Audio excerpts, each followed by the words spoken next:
Olha, pessoal, no bloco anterior eu falei do falecimento que aconteceu ontem à tarde da Márcia Reinert, esposa do nosso Peninha.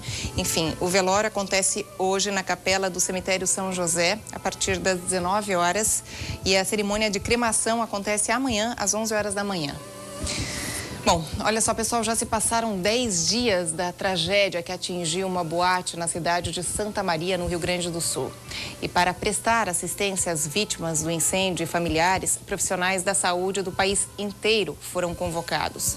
4 deles são aqui de Blumenau.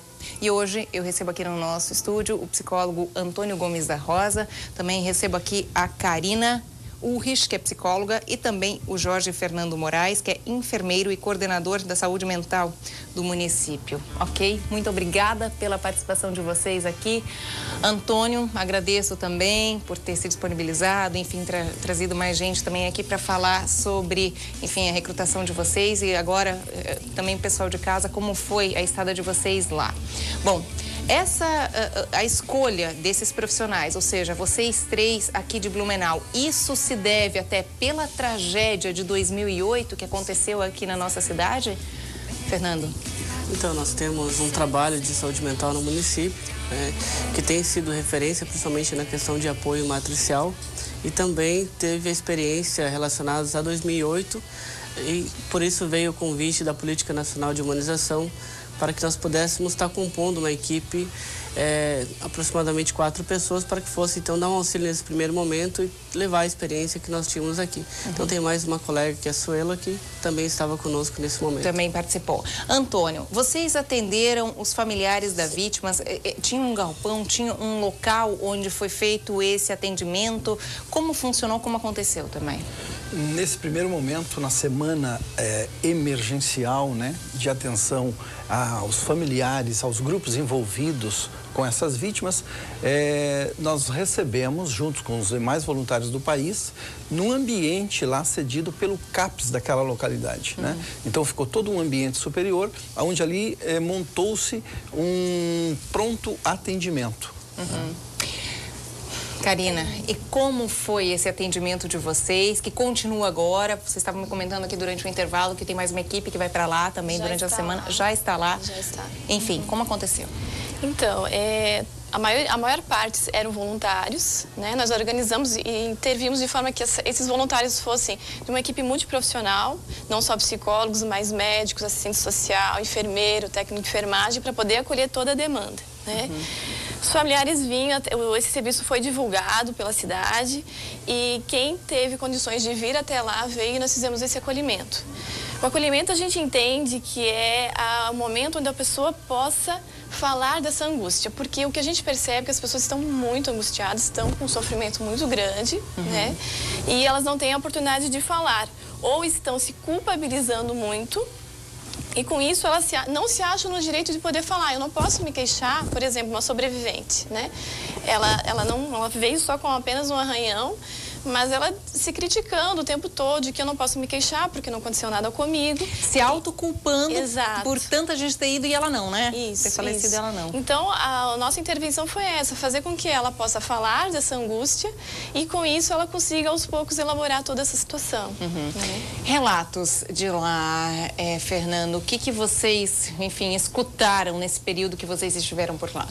Então, dentre as frentes de trabalho, além da casa, tinha um trabalho no qual eu fazia parte da equipe, que estava focado em ir até as unidades de saúde, ouvir as unidades de saúde, os profissionais, e lá buscar um trabalho que pudesse dar a eles uma condição de superar algumas coisas iniciais e também entender o que era esse processo, porque nós entendemos que algumas pessoas estavam buscando ajuda nesta casa que foi colocada como forma de suporte emergencial, mas nós entendemos que tinha muitas pessoas nas regiões, nos bairros, dos quais não estavam buscando ajuda.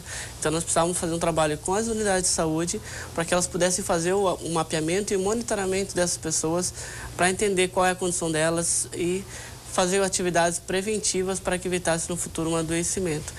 A fichinha caiu, Antônio? Tem muita gente que não, né?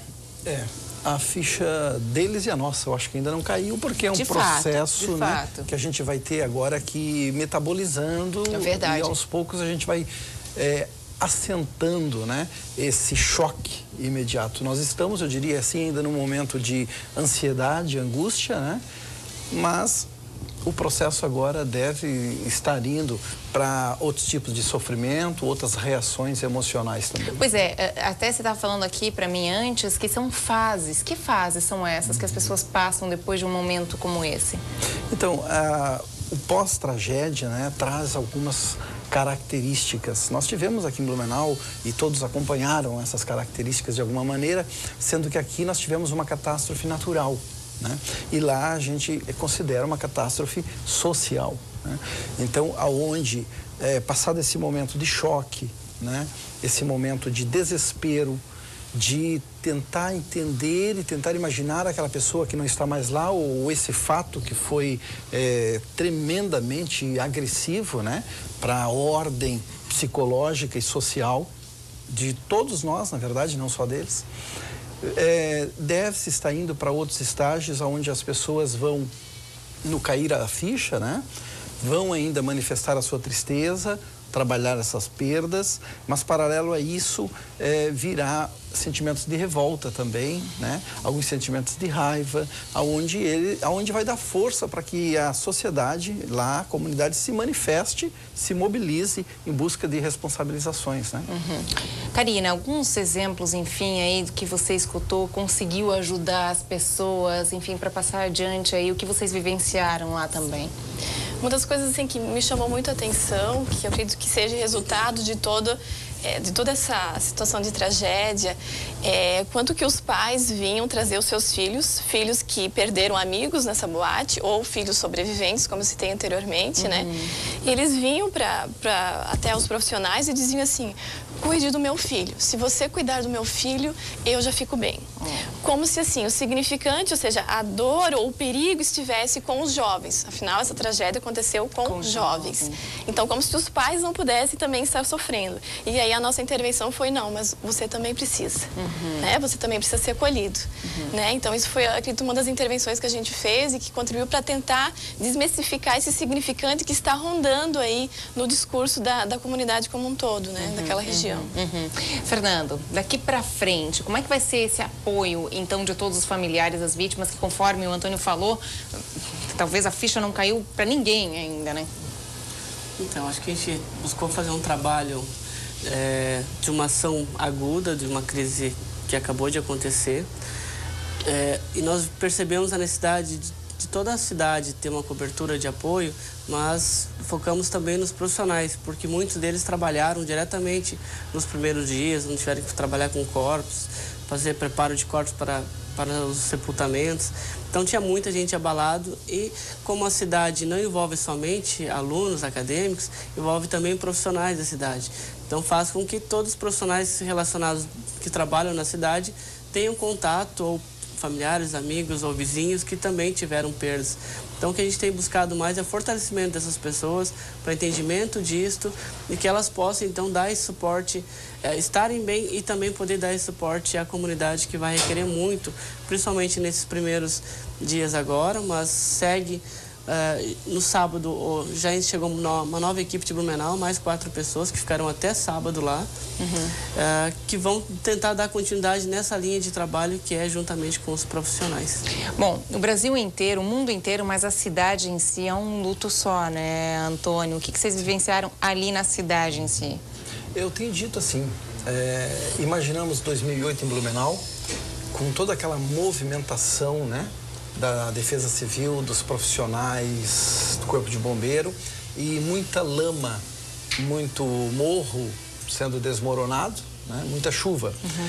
Tudo isso podemos visualizar no aspecto emocional agora, né? Lá não tem lama, não tem a chuva, mas toda essa lama lá, ela é manifesta, né, metaforicamente, emocionalmente. Né? Então a cidade está em choque, está muito triste, está literalmente nublada, né? E precisa de um tempo aí muito grande. Nós temos aí 10 anos com certeza, com consequências, inclusive de estresse pós-traumático naquela comunidade. 10 anos, pessoas, se passa sim, normalmente, seria mensurando tempo.